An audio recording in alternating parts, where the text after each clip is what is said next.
Well, you need to see this. New footage shows the Ukrainian army's mobilization efforts overnight, hauling away young men, some out with their families.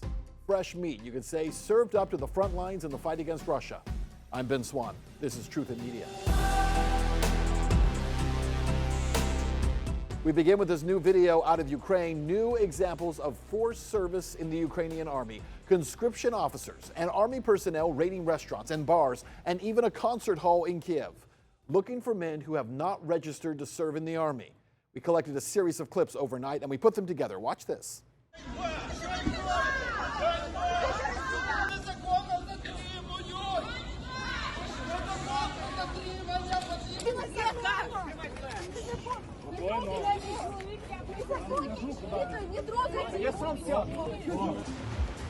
Що це кветься? Мальчики, улыбаємося і машемо.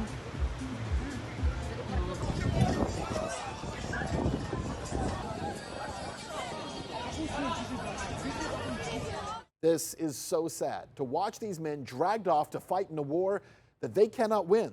And this isn't just happening in Kiev. Reports say the same thing is going on in major cities throughout Ukraine. Why? Because Ukraine doesn't have soldiers. They need fresh bodies to be sacrificed, and those bodies are men between 18 and 60. Ukraine passed laws just this year requiring those eligible to register for conscription to do so or face penalties. On top of that, there's been talk of corruption, with reports of officials accepting bribes up to thousands of dollars to exempt potential draftees. Well, now we're told President Zelensky is stepping in to put a stop to that corruption by firing officials engaged in bribery. All of this is part of Washington's efforts to keep this war going on as long as possible. And over in the Middle East, the World Food Program is sounding the alarm on the humanitarian situation in Gaza. They say no food shipments have entered the city at all this month, putting up to 1 million lives at risk. If you thought Washington was going to do anything about this, you're mistaken.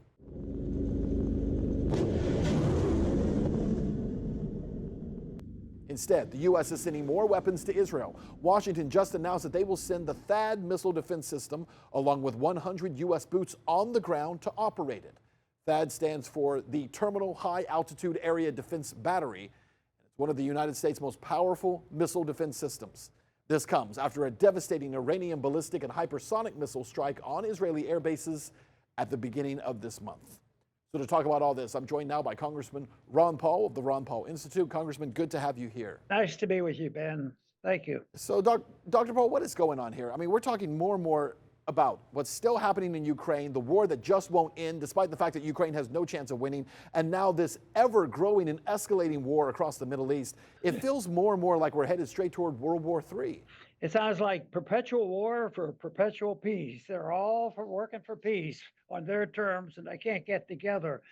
And they're going to run out of men and run out of money, and then they'll run out of war, and the people will get tired. I experienced a lot of the pluses and minuses of what's going on in the 60s.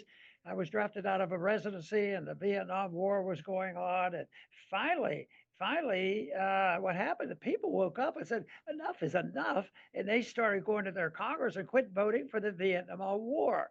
And that's when things changed. It was slow. But then all of a sudden they made this discovery that in peace, we do much better than in war. All those years of fighting and killing. And then we go, then we decide not to have a war anymore. And all of a sudden we're trading with them and whatnot. So the whole thing is crazy. And yet you say, when is this going to end? Well, I don't think anybody knows exactly, because for the most part, the general public doesn't know who's the biggest motivator of this, because I think that the people who make money off war are the biggest motivators, and the people who make the money are usually making weapons and dealing in it, and they have their special people in the Congress. And I don't think in terms of what are we going to do to get the Ukrainians to wise up. Well, there's only one simple thing to do. Just take away the money. You subsidize a war like that, you're going to have it, and it'll go on, and it'll last a lot longer. But this to me is, just foolishness. And it too, even though we're not there with soldiers, we do have people on the ground that eventually, though, this leads to the bankruptcy, and we're feeling that now.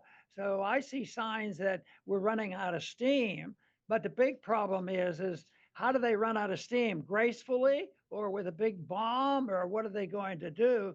But right now it's up in the air, and I don't see that there's a real choice in the matter. I think there's one party a lot worse than the other. But I think the people who are really in charge are the people that make the money. And in Washington, it was the people who bought the congressmen that keep voting for it, because they always went through the ritual of voting for the money. But nowadays, though, in the old days, that they used to have some resolutions and all, but now it's just an executive order. So we're in a mess, but the bankruptcy will still come nevertheless.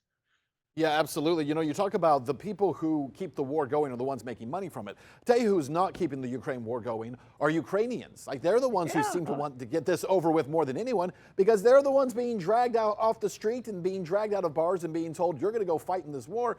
And they're being forced into it, right, against their will. You see all these Americans, right, who have their little Ukrainian flag pin, or lawmakers who are waving Ukrainian flags. There is no cost to them. And yet for the Ukrainian people, the cost is incredibly high. And trying to deal with this is difficult, because you think it's, we're told that it's the Russians invaded and they're warring against the Ukrainians. But people should keep in mind that the U.S. in its close relationship with NATO, they're the ones that, in my estimation, started the war in 2014, and it's been ongoing. So that's what we have to really deal with. So we have a lot to say about this. We could end it, but will it be ended? There's some people who will speak out and say that's the case, but the odds of it coming up soon and having a vote and stopping all weapons going to Ukraine, I think it's slim to none. Things will have to get worse before they start to get better. But there's going to be an economic crisis along with it. I remember one time in a presidential debate, they announced to us who were the candidates, they say, well, we're going to talk about economic policies today. Next week, we're going to be talking about foreign policy. And I thought, you can't separate the two. And I think this is a good example of what's happening. Absolutely. Dr. Ron Paul, thank you so much for joining us. Thank you. Nice to be with you. Well, speaking of the presidential race, new numbers show Vice President Kamala Harris is holding a slight lead over Donald Trump as we inch toward Election Day. According to today's TIP tracking poll, the race seems tight. Harris sitting at 49%, Trump right behind her with 46%. But TIP's track record is solid. Back in 2020, the Washington Post called them the most accurate national poll there is. The poll has a margin of error of just under 3 points, which means the race is still very much up in the air. But also remember this, national polls mean nothing. What matters are the 7 to 8 swing states that ultimately determine the election.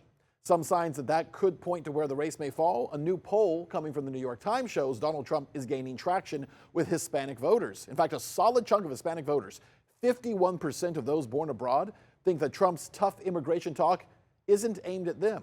Among U.S.-born Hispanics, that number jumps to 67%. In a nutshell, Democrats may be sweating bullets. The poll is surprising, since Hispanic voters were once a demographic that Democrats used to dominate. And now, led by Kamala Harris, it seems like it's slipping away. That is our show. You can catch all of our latest coverage on the race. Check us out on X at @truth_in_media, and you can watch all of our full episodes at truthinmedia.com.